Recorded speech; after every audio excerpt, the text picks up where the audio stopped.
All right, so my particular area of expertise is human information processing and how it relates to experience design and information architecture. So I want to start by saying that we, as designers and information architects, have power. We have the ability to take complex data, information of such enormous scale that the human mind falters at grasping it, and we can make it tangible and easy to understand, like how the planets in our solar system relate to one another in size and distance from the sun, or how people tend to vote in each state and by what margin, and more importantly, why casting your vote matters. In the 2016 presidential election, there were more eligible voters who opted not to vote than voted for either major party candidate combined. Imagine where we might be today if that 30% of our population had stood up and had their voice heard. We make daunting tasks like saving the life of a diabetic experiencing a severe hypoglycemic reaction simple, straightforward, and less frightening for even the most needle-phobic among us. We can even influence people to make better choices for themselves. We can convince grade school children to choose fresh fruit over less healthy options just by changing the way that those foods are displayed in the lunch line. Just changing fruit displays so that they were brighter and more prominent increased grade school students' consumption of fruit by 54%. We can convince more employees to sign up for retirement savings plans by using choice architecture that makes the options less intimidating. If you haven't read Nudge yet by Thaler and Sunstein, I highly suggest that you pick it up. It's all about how small changes in the way that we present things, information architecture, even in this case, can have positive impacts on people's lives. But doesn't that get boring after a while? Don't you ever get tired of being Clark Kent all the time? Don't you ever want to be Lex Luthor? Brilliant, but bad? Now, usually when we think about bad design, we think of ones that failed to take into consideration how people process information. We think, oh, well, that company had their engineers do their design and they really need our help. But what if they don't? What if they know exactly what they are doing? There is a dark side to design. We don't have to make things easier to understand and easier to accomplish. We don't have to convince people to make better choices. At least not choices that are better for them. We can use design and information architecture to get people to do things that benefit us and our companies. Now, dark designs are far more insidious than bad designs because dark designs are deliberate. They are skillfully crafted, they are carefully thought out, and they use a very keen understanding of human psychology and human information processing. And dark designs do not have the user's best interest in mind. But what the hell, let's be bad guys. How do we do it? Well, we can start by using feedback to create a false sense of urgency in our users' minds. So I was in Omaha a couple of weeks ago on business, and before I went, obviously, I had to book a hotel. So while I was trying to do this, these little messages kept popping up. In case you can't see those in the back, it's saying things like, 3 other people are looking at this hotel right now. 48 other people have looked at this hotel today. 5 people have booked this in the last hour. Now, sure, we could make the argument that this is valuable information that's telling me how popular and how good this hotel is. But I can get that from the feedbacks and the reviews. Obviously, those messages are intended to convince me that if I don't act right now, I'm going to lose out on this amazing deal. Now, ticketing websites that use prominent countdown timers or shopping websites that tell you 5 other people have this item in their cart right now are obviously using the same technique. How about misaligning our system with the real world? So tell me, in this photo, what's the price of unleaded gas? $3.69, right? So if I buy 10 gallons of unleaded gas, I'm going to spend $26.90, right? Well, actually, I'm going to spend $27 because everyone forgets about that little 9/10 that's on every single one of these signs. And that's not really 9/10, it's really 99/100. But it's not a big deal, right? It just means I'm going to spend an extra 10 cents if I buy 10 gallons of gas. Well, in 2016, over 143 billion gallons of gas were purchased in the United States. That comes out to 392 million per day. And at 369.99, that little dark design earns the gas companies an extra $3.9 million every single day. What other industries are allowed to present prices like this? So other examples of this type of scheme are cryptic messages or instructions that aren't using plain English or whatever your language might be, make it difficult to determine the correct course of action that you might actually want.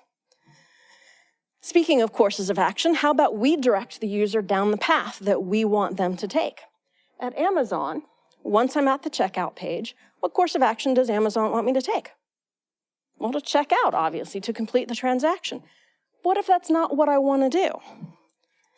My exit path is all the way down here at the bottom of the page in very small print. Honestly, I only found it a couple of weeks ago when I decided to use this particular checkout page as an example. It's not a big deal, right? But how many people, maybe even the older generation, get a little bit concerned and think, well, if I just close the window, I'm going to lose my cart. I'm going to have to redo all of that information. So they go ahead and complete the transaction and possibly incur extra shipping charges. This is another design that I stumbled across a few weeks ago. I was ordering some wallpaper for my daughter's bedroom. This one uses my past experience against me.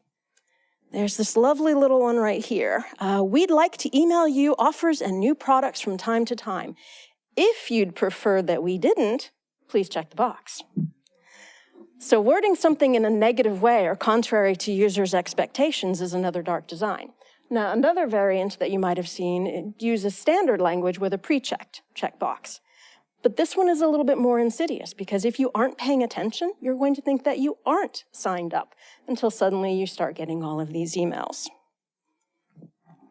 Here's another dark design. Let's go back to look at the gas companies again. This is one that deliberately induces errors and commits the user to them. So this is what you normally see at gas stations. The cheapest gas is on the left, ranging to the most expensive on the right. Except that a few years ago, I kept seeing this, where the cheapest gas and the next grade up were swapped. So how many people accidentally purchase the middle grade gas when that's not what they intended to do? Well, it must have been a fair number because this is what I've been starting to see recently, which is it's completely flopped. So the most expensive is on the left, ranging to the least expensive on the right.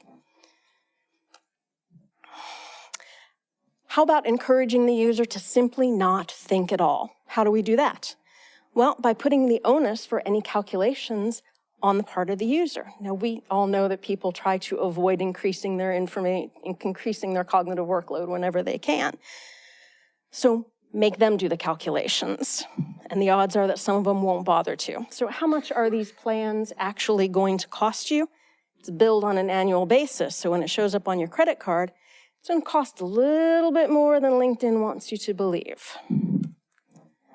How about efficiency? Why should efficiency work in the favor of the user when it can work in our favor? On this flight booking page, if even just a few people keep this more expensive default option, you've made extra money from it.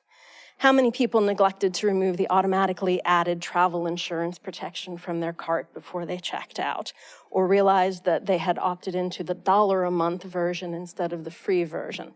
Park Mobile actually got me with that one when I first signed up. We can also use cluttered design to our advantage. So what, you want to unsub from our newsletter? Sure, not a problem. Just figure out how to do it. Anybody in the front row want to figure out how to do that? No takers? Here, let me help you out.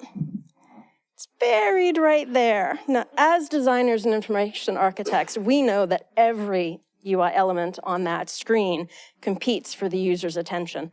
So let's use irrelevant information to our advantage. How about prevent the users from even recognizing what's happening? We can flat out lie to the user. Okay, maybe it's a lie of omission. Sure, we'll import your contacts to help you manage them and to suggest connections, but why do we really want your contacts?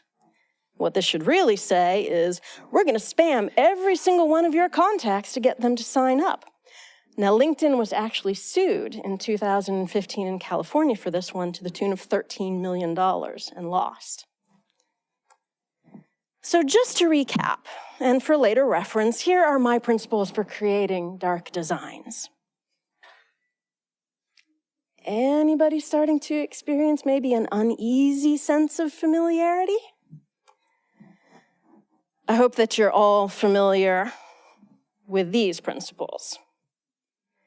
My point is that it is very easy to create dark designs simply by twisting and misapplying all of the design techniques that we have been taught over the years. Now, am I really telling you to go out and create dark designs to part people from their money and their privacy? Of course not. I'm showing you these examples because forewarned is forearmed. At some point in your career, as an information architect or a designer, you are going to be asked to create a design like this.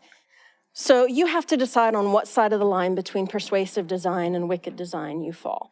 Are you persuading the user to do something that will benefit him, that he might not normally do, like make better food choices or contribute to a retirement plan? Definitely not evil. Are you convincing the user to do something charitable, something that will benefit society? So for example, using an opt-out organ donation program instead of an opt-in one. Here in the United States, we use an opt-in program where if you want to donate your organs in the case of your untimely death, you have to take an action to do that. And about 10 to 15% of the population signs up. We have about 120,000 people on organ donation wait lists, and 18 of those people die every single day. Other countries like Austria and Belgium and Spain use an opt-out program where by default you are signed up to be an organ donor. If you choose not to do so, then you have to take an action. Not surprisingly, about 10 to 15% of the people opt out, leaving 85 to 90% of the population as potential organ donors. Are you convincing the user to take part of an equitable exchange? Also good. Or are you stretching the boundaries of moral ambiguity, and are you convincing the user to take part in an unequitable exchange that benefits you and your company more than it does the user? Now, before I go, I do want to show you one more dark design. I saved this one for last because I really don't know how to classify it according to my twisted Nielsen principles, and because it is fiendishly clever. So this is a mobile ad that you might see on your phone or your iPad. That's not a speck of dust. But how many people try to flick it away and end up clicking on an ad? Thank you.